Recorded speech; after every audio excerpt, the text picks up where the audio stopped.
गेला तर इथे 18 धावा खर्च केल्या, 3 बॉल डॉट आणि 3 षटकार आता या ठिकाणी मेहराजच्या गोलंदाजीवरती पाहायला मिळाले। 4 षटकांचा वाजवी खेळ संपला, धावसंख्या जाऊन पोहोचले ते अद्यापपर्यंत 52 आकड्यावरती येणारे 6 बॉल आणि 4 धावसंख्येची गरज आहे। सामना अटीतटीच आहे, अजूनही मॅच कोण जिंकला आणि कोण हरला हे सांगणं कठीण आहे। तत्पूर्वी जाऊया डीजेच्या मधुर अशा संगीताकडे।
शेजारी अशी परिस्थिती त्या गोलंदाजाची पाहतोय, कारण इथे मी म्हणेल धावसंख्या कमतरतेत आहे आणि त्याच्यात व्हाईट बॉलची फिकी।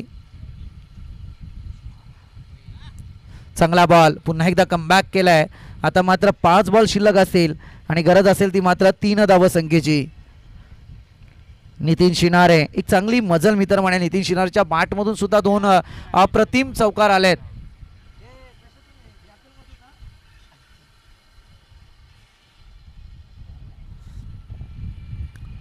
नेक्स्ट बॉल कडे पुन्हा एकदा जाऊया, कारण सामना फार अटीतटीचा आहे। Left arm round the wicket, चांगला स्ट्रोक यावेळी पाहायला मिळतोय। पॉइंट रिजन कडे चेंडूला ट्रॅव्हल केलाय, यावेळी मात्र क्षेत्ररक्षक तैनात होईल, उचलणार फेक करणार तत्पूर्वी परतावा लागेल ते मात्र रन नितीन शिनारेला।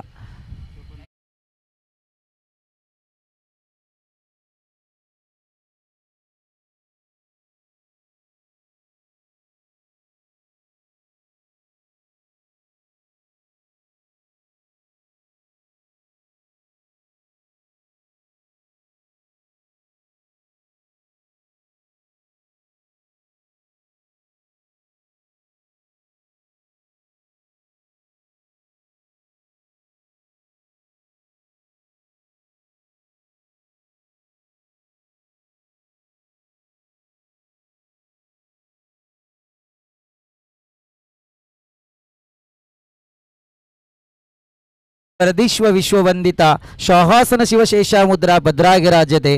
खऱ्या अर्थाने डीजे मास्टर तुमचं सुद्धा कौतुक करेल, कारण गेली 350 वर्षापूर्वींचा इतिहास आजही जागृत आहे आणि खऱ्या अर्थाने ही आमची अस्मिता ती आमच्या हृदयात जरूर आम्ही बाळगले। जाऊया मॅचकडे। यावेळी मात्र अजूनही जर पाहायला गेलं तर 2 धावसंख्येची गरज आहे, परंतु बॉल आलाय डॉट। निर्णायक क्षण मॅच मधले फार महत्त्वपूर्ण आहेत। त्यावेळी लीग स्टेजवरती ज्यावेळी मॅचेस येतात ना, त्यावेळी प्रत्येक बॉल प्रत्येक धावेचा, कारण आता मात्र गरज आहे 3 बॉल आणि 2 धावसंख्येची। याही वेळी फलंदाज होईल बाद, परतावा लागेल ते मात्र वैभव थेरला। संघासाठी पाहिजे तर मी म्हणाल पाहिजे तसं योगदान वैभव थेरचं देता आलं नाही आहे। पहिला बॉल डॉट केले, त्याच्यानंतर दुसऱ्या बॉलवरती विकेट जाते। तर सामना फार अटीतटीचा आहे, रोमहर्षक मॅच सध्या। जर मित्रांनो मॅच आवडली असेल तर जोरदार टाळ्या दोन्ही संघांसाठी होऊन जाऊ द्या।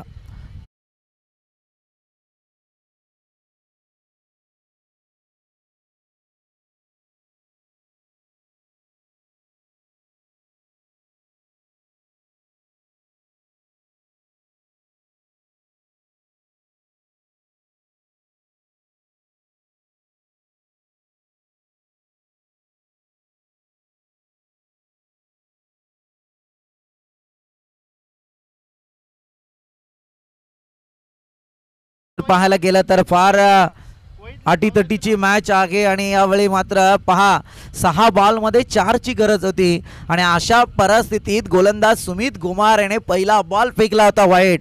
काय सामन्यातला रंग बदलतोय पहा आणि त्याच्यानंतर आता टोटल धावसंख्या जाऊन पोहोचली आहे ती 54 आकड्यावरती। आता बॉल शिल्लक असतील ते मात्र 2 आणि विजयासाठी धावा सुद्धा करायच्या आहेत त्या मात्र 2. न्यू बॅटर मैदानात दाखल झालेत. आपण पाहतोय योगेश देशमुख. सल्ला मसलत जरूर केली जाते परंतु यावेळी सुमित गोमारेचं कौतुक करावं लागेल. काय मॅचला युटर्न दिलाय अफलातून.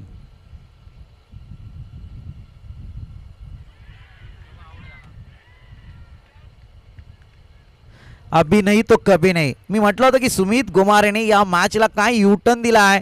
याही वेळी फलंदाज होतोय बाद. योगेशला सुद्धा परतावं लागेल. आता गरज आहे खऱ्या अर्थाने सुधीर पवारच्या मेहनतीवरती फिरलं जाणारं हे पाणी आहे. कारण मी म्हणेल फार मोठी मेहनत सुधीर पवारची मॅचमध्ये जरूर पाहायला मिळाली. CSK चांदई नक्कीच मी तर म्हणेल आता फार मोठ्या संकटात आहे. कारण सहजरित्या ही मॅच जिंकायची होती तिला मात्र कठीण परिस्थितीकडे आणून ठेवला. सुमित गोमारेने पहिला बॉल वाईट फेकून या सामन्याचा विजय CSK चांदई संघाच्या पारड्यात टाकला जरूर होता परंतु त्याच्यानंतर एक मनगडातली ताकद काय मैदानात लावली आणि जर सामना बरोबरी सुटला तर 1-1 पॉइंट संघाला दिला जाईल याची आपण नोंद घ्या. सामना बरोबरीत सुटला तर 1-1 पॉइंट संघाला दोन्ही संघांना दिला जाईल याची नोंद घ्या आपण.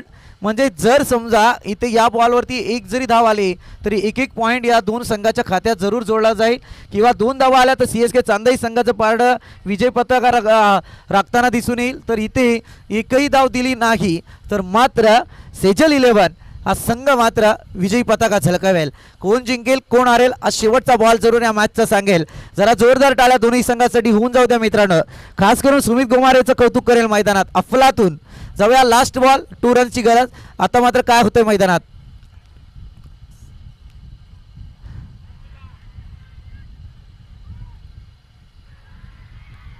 इथे फलंदाज होईल बाद. धावबादच्या स्वरूपात प्रकाश बदेंना सुद्धा परतावं लागेल. सेजल 11 विजयाची गवसणी घातली आहे. अफलातून जोरदार टाळ्या. मी तर म्हणेल या मॅचचा खरा खुरा हिरो जो असेल तो मात्र सुमित आणि सुमितच. बाकी रिझल्ट आमच्यापर्यंत काय येईल ते माहीत नाहीये. आम्ही स्कोररकडे नंतर जरूर जाऊया परंतु या ठिकाणी प्लेअर ऑफ